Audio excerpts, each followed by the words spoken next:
Thanks for joining me. I'm Jedi Master Josh. Today we're going to be talking about the NFL. Um, as I'm sure everybody has heard at this point, the NFL has engaged in some activity that some people are not too terribly happy about. Um, Now, the NFL has had this issue for a little while now. Had the issue being politics being injected into a game that's about giant people throwing a football and crashing into each other. And it sort of illustrates a bigger problem that our society is facing. It seems like there is nowhere now where we can actually escape politics, and that used to be one of the sort of noteworthy things about sports in general, particularly football because of its popularity, is that it's something that can bring people together. It doesn't matter who you are, you can enjoy, a football game and sit next to someone and have a beer or whatever. But that's actually being stripped away from us nowadays, mainly because there is a push from the political left to inject politics into absolutely everything. And of course, you see it in Hollywood, for example. Hollywood is completely overrun, you could say, with leftist ideology, and you can't go outside of that sort of bubble. This groupthink sort of mentality in Hollywood, and you see it also in Washington D.C. You see it obviously in the mainstream media. This clearly leftist, left-leaning political bias in all of these different institutions and organizations, and more you see it sort of just seeping into the culture in general, and things like football, where normally you wouldn't see political messages really of any sort, or if you did, it certainly wouldn't be the type of political messages that are sort of being promulgated nowadays by organizations like the NFL. And people are freaking out a lot of people are freaking out, I should say, because of comments that President Trump made. And a lot of people are trying to say that the reason that there's all these boycotts, obviously, if you didn't know, there's or not boycotts, but protests rather. There's been several incidents now where players for the NFL have kneeled down for the national anthem, and it has upset, obviously, a lot of people. The main reason that this happened is sort of because of, nowadays, it's because of sort of protesting Trump. But it didn't start because of Trump. This has been an issue in the NFL for a while now. It started with Colin Kaepernick back when Obama was still president, and Colin Kaepernick originally wore socks, I believe, that depicted cops as pigs. So, very tasteful, and the NFL was just fine with that. And then he decided to kneel for the national anthem, and he wasn't the first person to kneel for the national anthem, but he was the first person to do it for the reason that he did. And the reason was to sort of protest police brutality and racial inequality. Now, that as an issue, police brutality and racial inequality, it is an issue that I have some problems with, especially with the insinuation that he's making. The idea is, from Colin Kaepernick, is that police are basically in the entire whole entire broad police structure of the United States is somehow institutionally racist, meaning that cops around the country are basically hunting down black people to kill them. It's absurd, and it's just not true. It's not supported by statistics or facts. When you look at the Department of Justice's own statistics, you will find that it doesn't line up anywhere near with these sort of apocalyptic scenarios that are put forward, by many people on the left, including someone like Colin Kaepernick. And aside from basically calling, everybody who's a police officer racist, in effect, he also shares sort of a general sort of anti-American sentiment, and he wears shirts of people like Castro, so he glorifies, Fidel Castro, while basically bashing America. So this is the type of person we're talking about that sort of started this whole kneeling for the national anthem. It's something that is not it's not something that people really get behind, and a lot of people sort of kind of brushed it off. A lot of people didn't really think it was that big of a deal. Maybe they saw it as disrespect, but it's really blown up now because of comments that Trump himself made. And I want to go to those comments that he made and in this video clip so you can see it for yourself. Wouldn't you love to see one of these NFL owners, when somebody disrespects our flag, to say, get that son of a bitch off the field right now, out, he's fired. He's fired!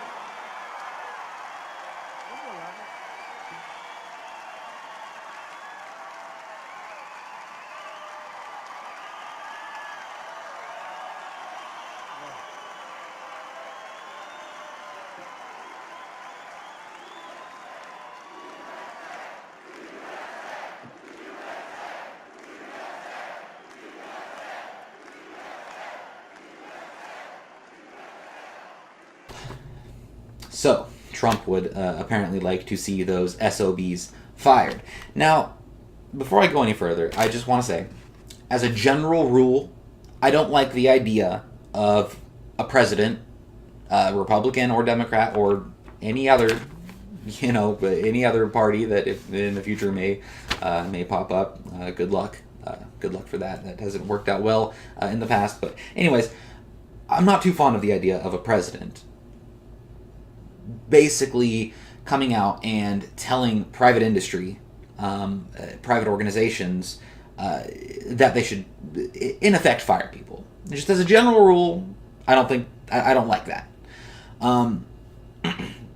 But the thing is, a lot of people, especially a lot of NFL fans, actually feel exactly that way. And certainly, if they don't feel exactly that way, they certainly at least agree that it is disrespectful to kneel for the national anthem. And the thing is, Trump, what he did here is, there was a reason, I think, that he made these comments. So he was at a rally in Alabama when he made these comments, and he was originally was a Senate race going on in Alabama. Judge Roy Moore actually wound up winning. Judge Roy Moore was someone who was clearly a conservative and somebody who supported the Trump agenda, really openly. But Trump actually decided to endorse somebody else. He endorsed this person named Luther Strange, who was an absolute establishment rhino Republican, somebody who would have absolutely been Mitch McConnell's lapdog in the Senate, would have done whatever Mitch McConnell wished. But Trump originally endorsed Luther Strange. But then he realized, because I think he was attempting to sort of use Strange as some sort of bargaining chip with McConnell, and then I feel like he realized either realized that McConnell probably isn't going to work with him, which that should not have been news to him, or he just realized that Luther Strange was just not the type of person that he should be supporting. Regardless, I think he used this as an issue to pivot away from Luther Strange and sort of distance himself from Luther Strange and change the subject.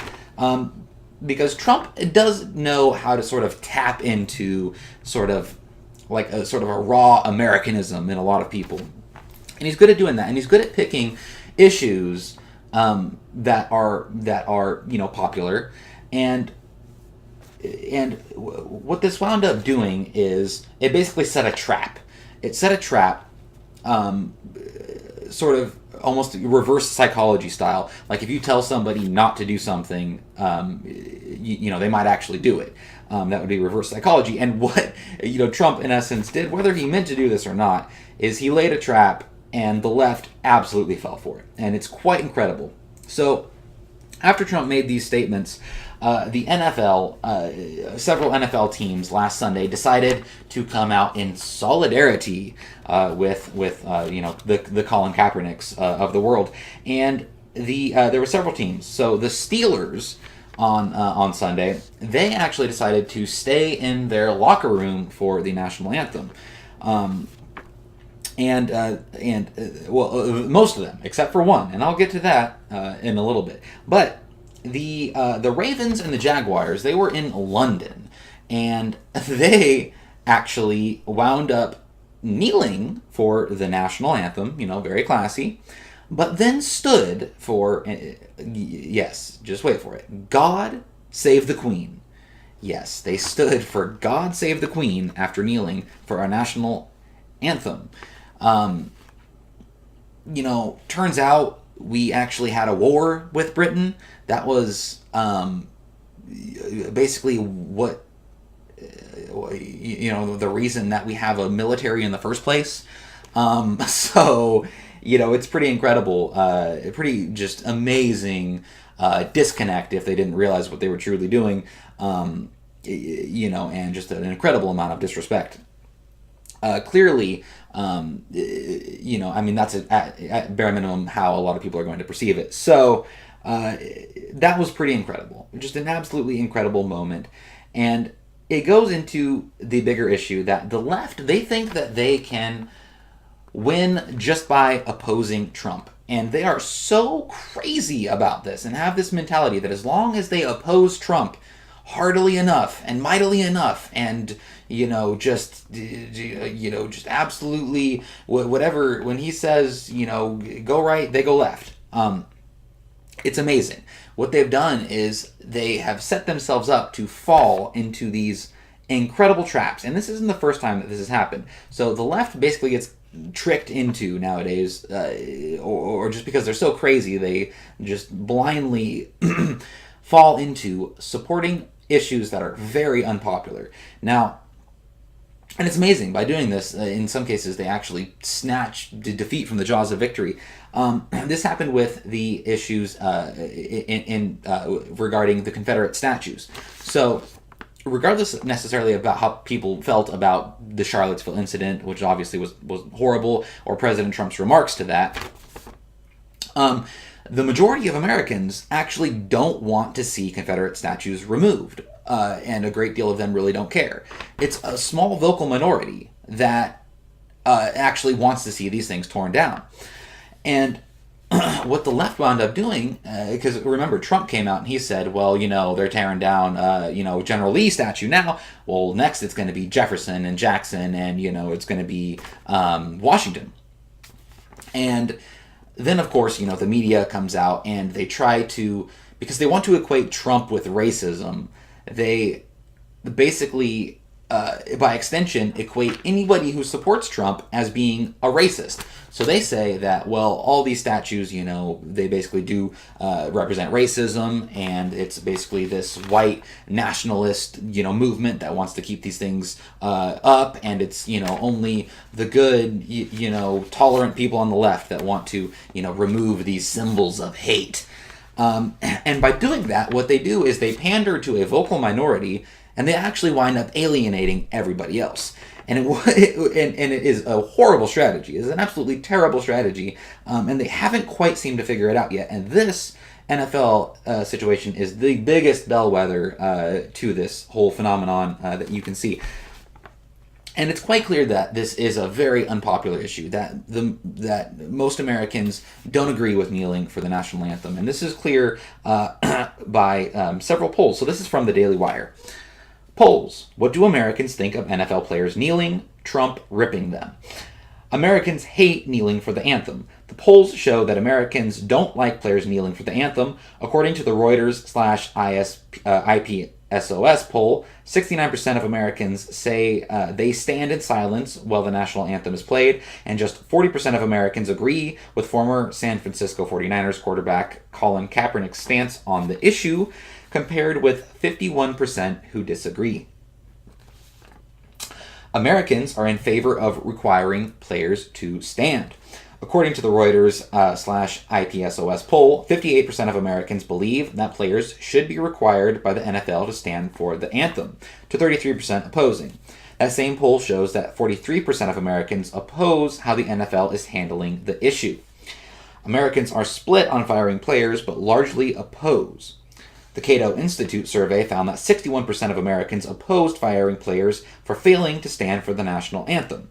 There are serious partisan splits on the issue.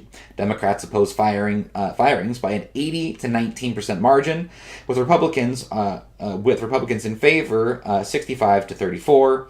In the GOP Firehouse Strategies poll of swing states, 38.1% agree that players should be fired, while 39.1% disagree.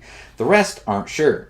The Reuters IPSOS poll suggested that only 29% of Americans wanted players fired for failing to stand, to 57% opposed. So, the majority of people don't want to actually see them fired, but the majority of people also want to see them stand for the national anthem. So, maybe they don't necessarily want to see them fired, the majority of people, but they do want to see them stand. So maybe they want to see some form of, some form of action taken if these players decide to do something like this. And just in general, politics being injected where it doesn't belong is something that just is almost universally unpopular. It just basically doesn't really work. And you've seen this before with some other companies. So Starbucks, for example, they were actually pushing, they had this Black Lives Matter initiative that they were doing where they were, I think they were writing something related to Black Lives Matter on people's drinks, and they were actually with customers opening up dialogue about racial issues. Apparently, in some cases, and I believe they wound up quitting that whole campaign pretty quickly. But then Starbucks, they actually came out almost certainly in response to Trump's travel ban, and said that they were going to go ahead and hire 10,000 refugees. Now, regardless of how you personally, as an individual, feel about that issue, a lot of people did not like that. A lot of people did not like the fact that Starbucks was clearly getting so political, and it actually wound up hurting them. It wound up hurting their stocks. It wound up hurting their sales, and they wound up, having boycotts and threats of boycotts, and it forced them to actually wind up hiring or put sort of on fast track this system where they were going to hire a bunch of veterans. So they're like, okay, look, I know you're mad at us for saying we're going to hire all these refugees. Look, we're hiring veterans too. So, they basically went into damage control mode on that one. And, you've seen it with a business like Target, for example, who implemented the bathroom policy. And again, regardless on what your individual view is on, people being able to use whatever bathroom they use, a lot of people just don't like that sort of thing being pushed on them, at a place where they're just going to try to shop, So it was an issue, and it really hurt, the business. It hurt, Target's stocks. It hurt their sales. A lot of people boycotted them because of that issue. And when politics gets injected where it doesn't belong, it just winds up bad. It just winds up all bad. Almost every single time. And you're absolutely seeing this right now with the NFL. You're seeing the effect of something that should just be a neutral event where people can come together and enjoy it together, and it's becoming something that is just another divisive, sort of polarizing area of our culture, and a society and culture that is already, for various reasons, very polarized, and on edge, and it seems like there's just this constant stream of politics everywhere nowadays, and it is driving a lot of people crazy. And they can't just now go watch an NFL game on Sunday without having to talk about, racial inequality and, police brutality and all this other madness. So it's just bad. It's bad for society in general, but it's definitely bad for the NFL. But what you're seeing now is you're seeing people, in the media. You're seeing the Democrats. They're all sympathizing with this whole movement, of course. So here's a video of Representative Sheila Jackson Lee, Democrat, Texas, taking a knee on the House floor Monday night. Let's go ahead and roll that. And there is no regulation that says that these young men cannot stand against the dishonoring of their mothers by you calling them fire the son of a bee. You tell me which of those children's mothers are a son of a bee. That is racism. You cannot deny it. You cannot run for it. And I kneel in honor of them. I kneel in front of the flag. So there's that little bit of madness, and it's just crazy. This lady thinks that she can sort of attach herself to this movement and that it's going to somehow be a winning issue. Maybe she really thinks, maybe she really believes in all this stuff and really thinks it's wonderful. Either way, it is truly ridiculous. It's truly crazy to see just how these people will bend over backwards to sort of try to pander to these movements that they see as being anti-Trump. It's truly insane. And also what you see, it's just incredible. Trump truly, he really uncloaked these people, he forced them out into the open, and now you get to see, their true feelings. And this was an issue where the left could have came out and they could have just been like, well, look, we don't agree, obviously, with what Trump said. We don't agree with his statements. The president shouldn't be making statements like that. We agree with, these players' rights to do what they want to do, but we obviously respect the flag, we respect our veterans, and we, personally choose to stand for the national anthem or something along those lines. And that could have they could have maybe even flipped it. They could have made it possibly a winning issue for them. But no, they actually fell right into Trump's trap and just went full crazy. They went full stupid. They went full Colin Kaepernick, and you just never go full Colin Kaepernick.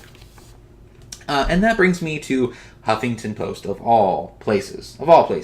Just, a wonderful, just example of journalistic integrity at its absolute finest. If you want just as unbiased of writing as you could possibly get, go nowhere else than Huffington Post.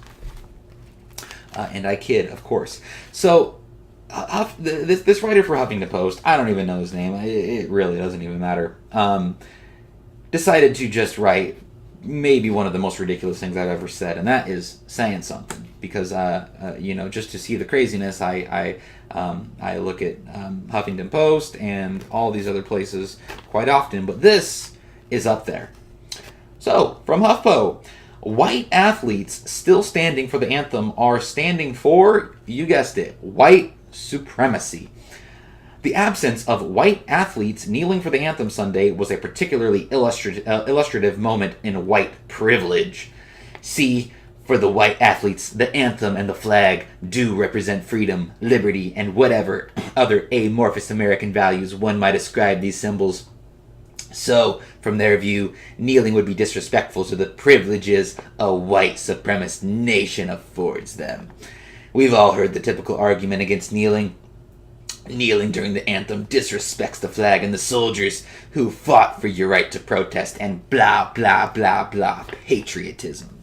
So, yeah, again, just amazingly unbiased, just a very, very level-headed, point of view from this fella here.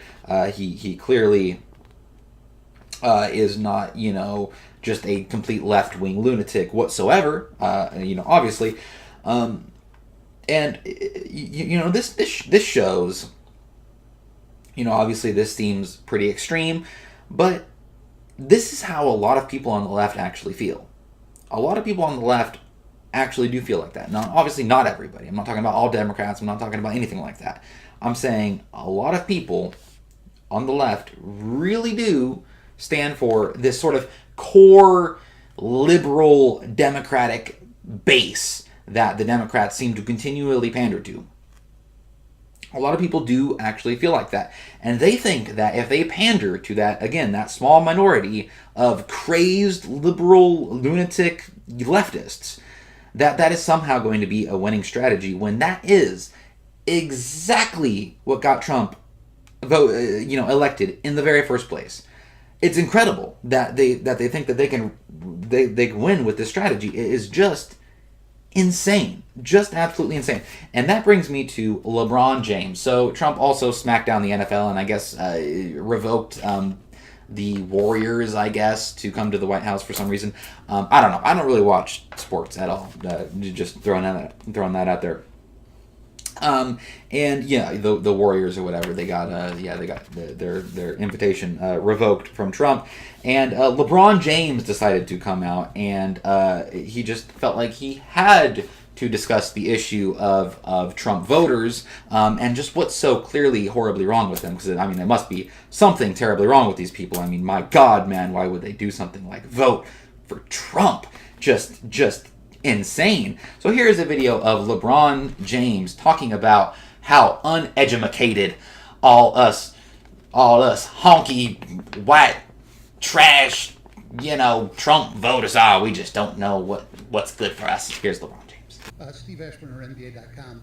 You live and work in a state in which the majority of voters voted for the current president.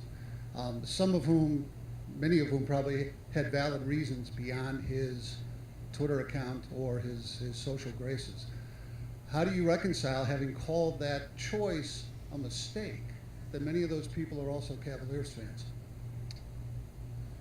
Well, I mean, that's a great question.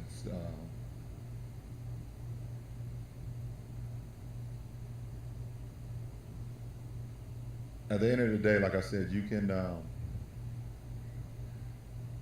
I don't think a lot of people was educated, and I think that's one of the biggest problems that we have when it becomes vote time. That people are just not educated on either the individual or what's actually going on in the state of the world right now. Not like that particular state, but in the state of the world. I don't think a lot of people are educated, and they make choices and say things that's uneducated.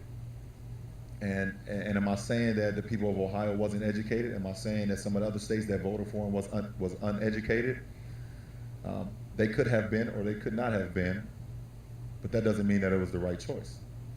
So isn't that just wonderful? Isn't that just great? I don't think they was educated. That is just great. That is just great. Apparently, we as Trump voters, apparently we did not go to the King LeBron James School of Grammatical Excellence. So yeah, clearly we don't have nearly the sort of intellectual acumen that this fella clearly possesses. I mean, because obviously when you go straight from high school to basically the NBA, that clearly makes you a genius worthy of criticizing the intelligence of other people. It's not like you're just a millionaire because you're good at shooting hoops or anything like that. But no, let's not mind anything like that. And this is the type of madness that plays right into Trump's hands. Whether he meant to do this or not, he laid an excellent trap, and the left absolutely fell for it. Just totally incredible that they didn't see this coming. I mean, it's absolutely amazing that they completely fell right into this trap. It is truly spectacular. Now, one person who does seem to see the handwriting on the wall is Joe Scarborough. So Joe Scarborough put out a tweet basically saying that he thinks that this is going to help Trump politically. Now, luckily for us conservatives, old Joe is clearly in the minority of, liberals who can see past their Trump derangement syndrome. And that is good for us because clearly you don't want to get in the way of your enemy when they are defeating themselves.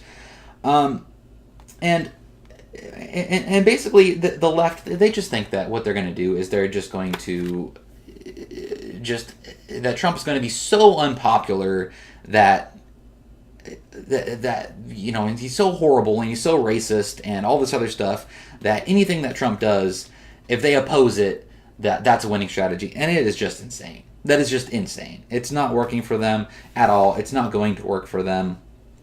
This is the identity politics and the class warfare and all of this stuff that they've engaged in has just been absolutely destructive for them. It's the reason that they lost the House. It's the reason that they lost the Senate. It's the reason they lost so many governorships. It's it's the reason that we've got the trifecta in government right now. It's the reason that Republicans have taken over. There's been a grassroots movement called the Tea Party movement that has been a reactionary movement to the Barack Obama politics, the Hillary Clinton politics, the identity politics, the class warfare, all this stuff. But yet they just keep pushing it, and they just don't get it. If they would have ran Joe Biden against Trump, Joe Biden would have beat Trump. Joe Biden has appeal to sort of the average everyday person. But what they're doing is they're, again, pandering to the hard left radical Democratic base and alienating everybody else. How do you think the Democrat family man who is part of a union, who votes Democrat because of the unions, and all these other middle class Democrats, how do you think they feel about being called racist and being called horrible just because they're white? And how do you think they feel about all of this, all of the pandering to identity politics and the racial politics? Do you think that brings the steel worker from Pittsburgh closer to the Democratic Party? Do you think that brings people, the middle class Democrat in Michigan or Pennsylvania or any of these places, closer to the Democratic Party? No, absolutely not. It alienates them, and in many cases it causes them to side with Trump. So even if they don't like Trump personally, they side with him on these issues because, again, the Democrats are so insane that they think opposing anything that Trump is standing for is good strategy. Good luck with that. Now, with the NFL thing, a lot of people simply, right off the get-go, they've got a misunderstanding, right? A lot of people are framing this as a First Amendment issue. Now, the problem with that is it's not a First Amendment issue because the First Amendment has to do with the government interfering with your free speech, your ability to speak. What the First Amendment has nothing to do with is employer-employee contracts. So let me give an example. If you are working at a Wendy's or whatever, and a customer comes in, and you're like, hey, so you want a Frosty and some fries and yeah, whatever, okay. Hey, can I talk to you about global warming? You'd be like, what? You'd probably get the manager. That person would get fired. You see, when you work for somebody and you're under contract, that employer, your boss, basically controls you. They can tell you what to do. They can tell you what you can say, when you can talk, if you can talk. If you don't like that, you are free to leave. You are free to go work somewhere else. And businesses, companies in general, they try to avoid controversy. That's why they, for the most part, try to sort of stay out of anything that's going to be seen as controversial, which, when you're talking politics, is almost anything. So normally, any smart company, really for the most part, stays out of politics, at least openly. And again, when you see these companies, someone like Starbucks or a Target, dip into these political issues, or the NFL now, it almost always causes harm to the company because you're inevitably going to alienate some of your customer base. And so for that reason, obviously you don't have First Amendment protections when you are talking about an employer and employee contract. So it's not a First Amendment issue whatsoever. And it's worth noting that the NFL rules, they actually do say that you are supposed to stand for the national anthem. So the rules themselves do say you're supposed to stand for the national anthem. And the funny thing, the ironic thing about framing this as a First Amendment issue is that it's only a First Amendment issue if you agree with the left. If you are doing something that doesn't fit the leftist agenda, the leftist narrative, then you don't have a First Amendment. For example, I said that there was one Steelers player who didn't sit in the locker room for their little crybaby event, and that player was a fellow named Alejandro Villanueva. This guy has served in the military, and he decided that he was going to stand out there for the national anthem and put his hand over his heart. Actually show respect for the flag. This is someone who's actually fought for our country. Well, it turns out that, that didn't go over too well with the Steelers. Apparently, the coach or the owner, the coach, I believe, they basically pressured this guy into coming out after doing that and actually apologizing. They made a vet come out and apologize for putting his hand over his heart and standing for the national anthem. Just absolutely ludicrous. And the Dallas Cowboys, it was maybe a couple years ago now. I forget exactly when. There was 5 cops, I believe, that were shot in Dallas. That were shot by, I'll have you know, excuse me, a Black Lives Matter supporting lunatic went out and killed 5 police officers. Well, the Dallas Cowboys wanted to, I believe, have some sort of logo on their helmets to commemorate these police officers that died. Well, the NFL told them that they can't do that, that's not okay. They can't express that First Amendment right. Oh, but if Colin Kaepernick wants to come out and wear socks with cops depicted as pigs, or if he wants to kneel for the national anthem, or if the Steelers want to act like a bunch of crybabies and sit in the locker room, or if the Jaguars and the frickin' whatever the other team was, if they want to kneel for the national anthem and stand for God Save the Queen, that's all just their First Amendment right. That's all their right to do, and we stand behind our players when they do that. So it's completely hypocritical. There's a total double standard. It's completely clear. It's completely obvious, and people are seeing right through it. And because of this, you're seeing a massive backlash. You're actually seeing fans burning tickets, fans burning jerseys. DirecTV came out and did an unprecedented move. Actually said that people could get refunds on their Sunday packages, their Sunday football packages. Something I don't believe they've ever even done before. If people want to get a refund because of the national anthem protests. And of course, now you're starting to see sponsors who are beginning to pull out because of this, because of the optics of all of this. and of course, this is going to continue. The NFL ratings have been going down for a while now, and it's mainly because of garbage like this. I mean, the polls show that. And what you can guarantee is that this is going to continue that trend. I can bet you this Sunday the ratings are going to be super low for the NFL. And what that's causing them is that's actually causing them to go into complete and total damage control, because apparently they didn't see this coming somehow. I mean, that's like Titanic level. How did you not see that coming? Just ridiculous.